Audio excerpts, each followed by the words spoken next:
O Banco Central surpreende ao reduzir as taxas de juros. Entenda as diferenças entre os fundos de investimentos e veja os benefícios de se aplicar numa cooperativa de crédito. No Saber Investir, que começa agora. Não saia daí.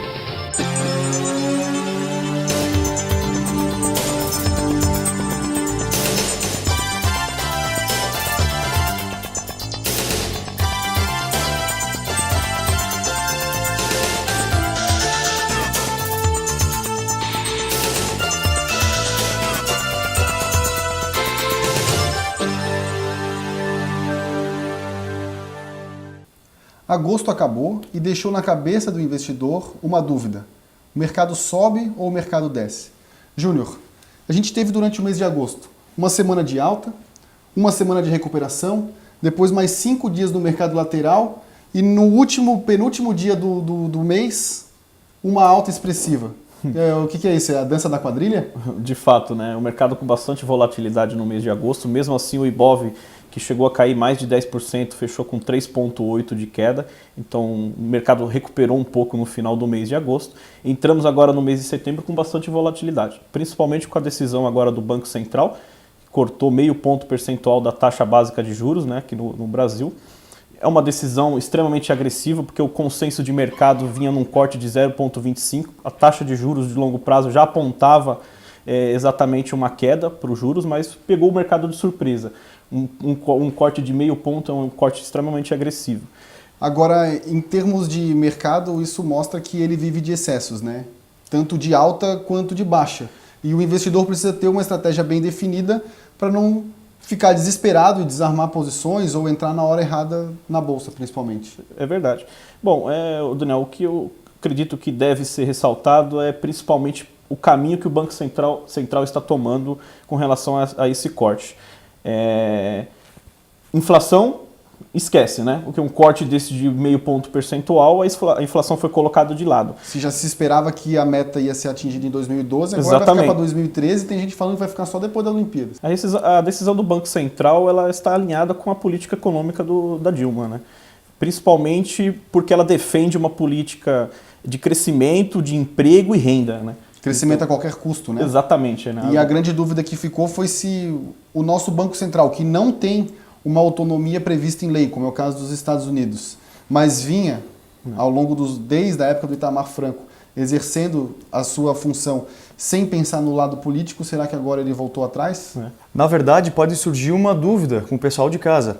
Será que essa queda na taxa de juros não veio em função de uma possível defesa do governo ao medo da crise? Para continuar estimulando o consumo, alguma coisa nesse sentido, né? A princípio o discurso foi esse, né? É que o mercado pode se deteriorar, né?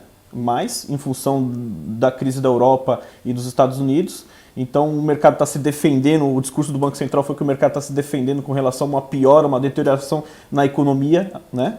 E isso pode trazer impacto aqui no Brasil. O discurso foi esse, né? Do meu ponto de vista, isso está mostrando que o Banco Central está tentando agradar todo mundo e não está agradando ninguém. Eles demoraram para subir taxa de juros quando a inflação começou a apertar e agora que começaram a falar em crise, ele reduz em meio ponto percentual de uma vez só, né? O que é algo inesperado para o Banco Central. O consenso de mercado era que se mantivesse na estabilidade. Aí um dia antes, a presidente fala que vai cortar gastos e que espera que o Banco Central tome uma decisão no sentido de se precaver para a crise, contra a crise, e vem um rebaixamento de meio ponto percentual, bota o Banco Central numa série de especulações, ou seja, o que vai acontecer agora? O que se espera do mercado? Qual que vai ser a reação? E no dia que veio o corte, no dia seguinte, a Bolsa... de fato, a Bolsa reagiu positivamente, principalmente com as empresas de consumo, né?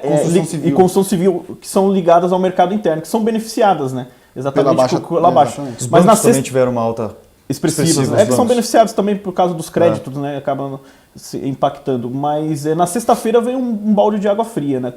Todos os ganhos foram devolvidos na sexta-feira, porque notícias ruins do mercado europeu e dos Estados Unidos voltaram à tona. Grécia, já estão se falando de novo na Grécia. Ou seja, na quinta-feira só existia o Brasil. Exatamente. O mundo não existia mais.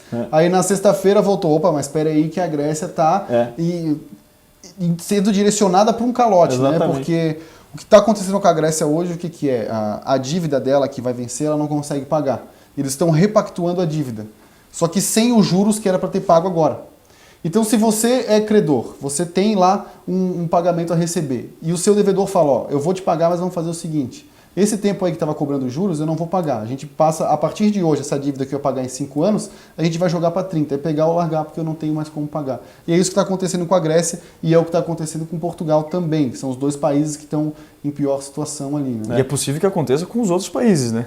Que começa num país pequeno, naquele que tem uma condição um pouco mais desfavorável, né? E a gente sabe que a situação ali está meio equiparada, né? Então a tendência é que possa acontecer nos outros países vizinhos. Né? De fato, o mercado não mudou. O cenário global no cenário não mudou. Então, realmente, que a gente tinha comentado no programa anterior, até dia 20 e 21 de setembro, até a próxima reunião do FED, o mercado vai ficar dentro dessa volatilidade, dessas expectativas. Tem né? gente então, esperando o Ibov para o final do ano a 70 mil pontos, né? Ele está 60. Pois é, aí é achismo, né? Ele tem que subir 7% ao mês para chegar a 70 mil pontos. Exatamente. Para quem gosta de ponto técnico, o Ibov ele sentiu uma resistência agora nos 58 mil pontos. É verdade. 58 mil pontos sentiu. O que tem que destacar é que essa subida nos últimos pregões foi com volume caindo, ou seja, não teve tanta força na compra. Né? Então, para quem gosta de ponto técnico, 58 mil pontos é uma resistência extremamente forte para o mercado financeiro. Né? Agora, do ponto de vista econômico e para aquelas pessoas que gostam de comprar de boas empresas, na semana passada a gente teve na Enflo fazendo uma palestra sobre cenários econômicos e oportunidade de investimento. Para quem gosta de bolsa ou tem interesse em bolsa, começa a gostar de bolsa, esse momento é a hora que a gente consegue comprar as pechinchas, as empresas boas, bem descontadas, né? Principalmente aquelas que vêm aqui para dentro. Agora, é para quem realmente tem perfil de longo prazo. Quem esperar, porque caiu, amanhã vai subir, não, porque pode cair mais, né? Daniel, é perfil, né? Então, se o investidor está olhando para o médio e longo prazo, é momento de fazer compras gradativas, como a gente já vem comentando, porque encontrar um melhor ponto para comprar, isso não existe. Então, pelo menos eu não conheço, né? Então, fazer compras gradativas que no médio e longo prazo, a economia, principalmente a economia brasileira, vai crescer, tem fundamentos para isso, né? E o resultado vai ser, com certeza, nas empresas. Lucro para as empresas, principalmente aquelas que estão ligadas ao setor interno. Né? Principalmente. E no próximo bloco a gente vai falar sobre os tipos de fundos de investimentos. Existem tantos que muitas vezes o investidor não sabe para onde ir. Acompanhe, não perca.